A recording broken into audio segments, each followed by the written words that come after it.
രാഷ്ട്രീയ നാടകങ്ങൾക്കിടെ രാഘവ് ചദ്ദ ഉൾപ്പെടെ ആം ആദ്മി പാർട്ടി വിട്ട രാജ്യസഭാംഗങ്ങൾ രാഷ്ട്രപതി ദ്രൗപദി മുർമുവുമായി കൂടിക്കാഴ്ച നടത്തി. പഞ്ചാബിലെ ഭരണം ആം ആദ്മി പാർട്ടി ദുരുപയോഗം ചെയ്യുന്നത് രാഷ്ട്രപതിയെ ധരിപ്പിച്ചെന്ന് കൂടിക്കാഴ്ചയ്ക്ക് ശേഷം രാഘവ് ചദ്ദ പ്രതികരിച്ചു. ഏതാനും മാസങ്ങൾ കൂടിയേ പഞ്ചാബിൽ ആം ആദ്മി പാർട്ടി സർക്കാർ ശേഷിക്കുമെന്നും രാഘവ് ചദ്ദ പറഞ്ഞു.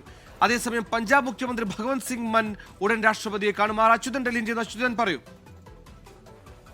സുഹൈൽ, അതായത് ഈ എംപിമാർ കൂറുമാറിയതിന് പിന്നാലെയാണ് സന്ദീപ് പഥക്കിനെതിരായ കേസ് രജിസ്റ്റർ ചെയ്യുന്നതും ഹർബൻ സിംഗിന്റെ സുരക്ഷ പഞ്ചാബ് സർക്കാർ പിൻവലിക്കുന്നതും. അപ്പോൾ ഇതെല്ലാം ചൂണ്ടിക്കാട്ടി, അതായത് രാഷ്ട്രീയ പകനായി സർക്കാർ ഭരണ സംവിധാനം ദുരുപയോഗം ചെയ്യുന്നു എന്നത് രാഷ്ട്രപതി അറിയിക്കാനാണ് എംപിമാർ ഇന്ന് രാഷ്ട്രപതിയുമായി കൂടിക്കാഴ്ച നടത്തിയത്. രാവിലെ 10:30 രാഘവ് ചദ്ദ ഉൾപ്പെടെയുള്ള എംപിമാർ െത്തി രാഷ്ട്രപതിയുമായി കണ്ടത്. ഈ എന്തായാലും കൂറുമാറിയ ആം ആദ്മി എംപിമാരാണ് ഇപ്പോൾ രാഷ്ട്രപതിയെ കണ്ടത്.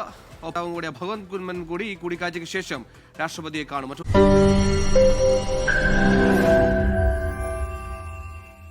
ലോകത്തെവിടെയായാലും ഏത് സമയത്തും 24 വാർത്തകളും ഓഗ്മെന്റഡ് റിയാലിറ്റി പാക്കേജുകളും എക്സ്പ്ലെയിനറുകളും വിശദമായി കാണാൻ ഞങ്ങളുടെ യൂട്യൂബ് ചാനൽ നിങ്ങൾക്ക് സബ്സ്ക്രൈബ് ചെയ്യാം.